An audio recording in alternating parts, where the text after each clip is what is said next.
इस खबर के प्रायोजक हैं पुनीत हॉस्पिटल, प्रताप कटरा, चांदनी चौक, अहरौला, आजमगढ़। हमारे यहाँ सभी प्रकार के इलाज उपलब्ध हैं। सभी प्रकार के operation, delivery, pathology, medical, X-ray, ICU, ECG, nebulisation, ambulance सुविधा 24 घंटे उपलब्ध है।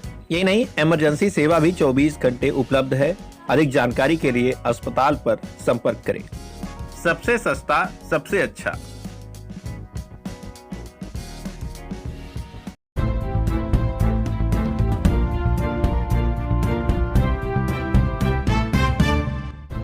नमस्कार, आप देख रहे हैं तेज न्यूज। मैं हूं आपके साथ विनोद राजभर। आइए शुरू करते हैं खबरों का सिलसिला।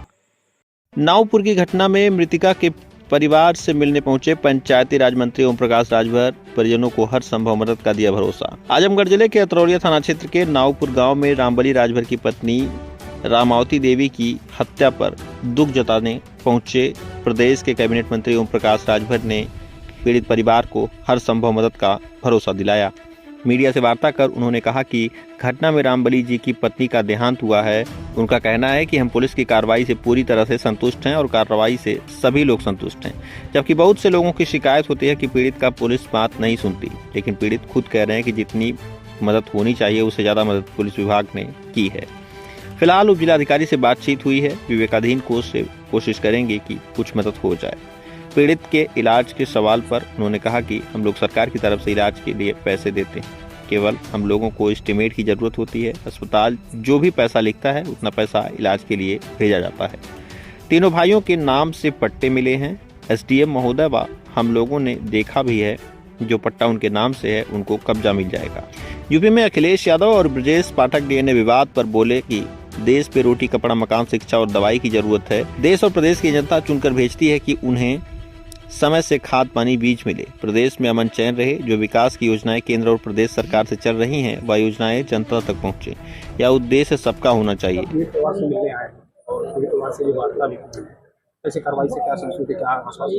कि जो घटनाक्रम हुआ तो इसमें रामबली जी की पत्नी का जो देहांत हुआ है, उनका कहना है कि हम जो पुलिस को कार्रवाई करना चाहिए उनकी कार्रवाई से हम पूरी तरह संतुष्ट हैं, और जो कार्रवाई हुई है वो कार्रवाई से वही नहीं बल्कि सभी लोग संतुष्ट हैं। जबकि बहुत शिकायतें होती, कंप्लेन होती हैं कि पीड़ित लोग आरोप लगाते हैं कि पुलिस हमारी बात नहीं सुन रही, हमारा काम नहीं। लेकिन पीड़ित खुद कह रहे हैं कि जितनी मदद होनी चाहिए उससे ज़्यादा मदद पुलिस विभाग ने पीड़ित परिवार का किया है। सहयोग के लिए क्या सहयोग? देखिए, बातचीत हम एसडीएम महोदय यहाँ मौके पर हैं भी, बातचीत हुई है। विवेकाधीन कोष से हम लोग कोशिश करेंगे क्या मदद हो सकती है। जैसे कि पीड़ित की आँख में कोई प्रॉब्लम है, उसके लिए भी आप क्या? देखिए, प्रॉब्लम अगर कोई रोग है उसका इलाज है, ऐसे सरकार के पास है, इलाज कराने के लिए हम लोग पैसा वैसे भी देते हैं। बहुत कुछ नहीं, खाली हम लोगों को एस्टीमेट का पैसा मिल जाए, एस्टीमेट खर्चे का ब्यौरा, तहसील से आय प्रमाण पत्र, आधार कार्ड, तो जो हॉस्पिटल पैसा लिखता है उतना पैसा भिजवा देते हैं। ये काम करते हैं।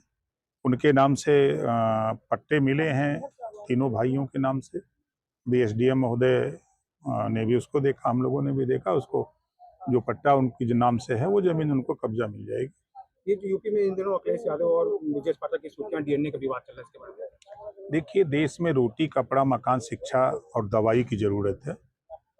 देश की, प्रदेश की जनता चुन के भेजती है। वो किसान को समय से खाद मिले, पानी मिले, बीज मिले, प्रदेश में अमन चैन रहे। जो विकास की योजनाएं केंद्र और प्रदेश सरकार से चल रही हैं वो योजनाएं जनता तक पहुंचे, ये उद्देश्य सबका होना चाहिए।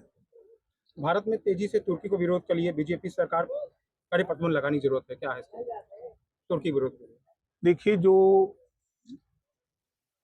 देश अगर भारत पे उंगली उठाने की कोशिश करेगा तो उसके लिए तो पूर्वांचल की भाषा में या भोजपुरी की भाषा में जातो को कांटा बोए ताको बो भाला, वो समझ जाए कि पड़ा किसी से पाला।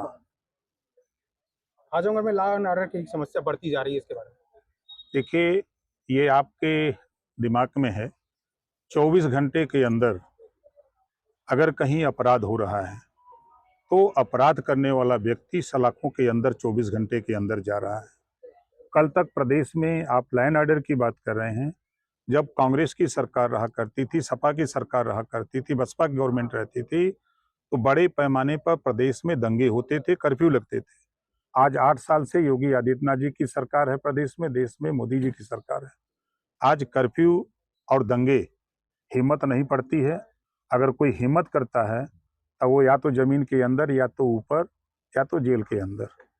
संभल जामा मस्जिद के विवाद को लेकर हाई कोर्ट ने मस्जिद की अर्जी खारिज कर दी है, इसके लिए क्या कहेंगे सर? देखिए, सुप्रीम कोर्ट सर्वोपरि है, न्यायालय सर्वोपरि है। न्यायालय का जो फैसला आता है उसको सभी लोग मानते हैं। 140 करोड़ आबादी जो देश की है, सबको मानना पड़ता है न्यायालय के आदेश का। ये जो ऑपरेशन सिंदूर चला था, इसको लेकर जो भारतीय सैनिक ने सैन्य अभी क्या है, और भाजपा लगातार तिरंगा यात्रा निकाल रही है। विपक्ष कह रही है कि क्या कहते हैं, ये कहीं वोट बैंक के लिए या इसको भुनाने के लिए काम तो नहीं कर रही, इसके बारे में? देखिए, पाकिस्तान ने सबूत पेश किया कि हमारे 9 आतंकवादी ठिकानों को ध्वस्त किया गया। पाकिस्तान ने सबूत पेश किया। ये पहली बार आपने देखा होगा। पहले विपक्ष सबूत मांगता था कि आपने ऐसी घटना किया तो आप सबूत दीजिए। अब पाकिस्तान खुद सबूत दे रहा है।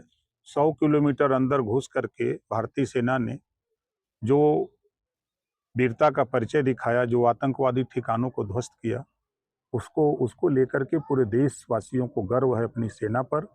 और देश के प्रधानमंत्री जी ने जो सेना को छूट दिया कि आप स्वतंत्र हो, अपने हिसाब से आप जो भी चाहो कर सकते हो, ये पहली बार देश में हुआ है। तिरंगा यात्रा निकाल के आरोप है विपक्ष का कि ये भुनाने का काम कर रही है। देखिए, विपक्ष हमेशा विरोध करता है, अच्छे काम का भी विरोध करता है। अयोध्या में भगवान राम का मंदिर बना, उसका भी विरोध किया। गरीबों के इलाज के लिए 5 लाख रुपया आयुष्मान कार्ड स्कीम बनी, उसका भी विरोध किया। जो अभी मुख्यमंत्री उद्यमी योजना 5 लाख नौजवानों को रोजगार करने के लिए बिना ब्याज का, उसका भी विरोध।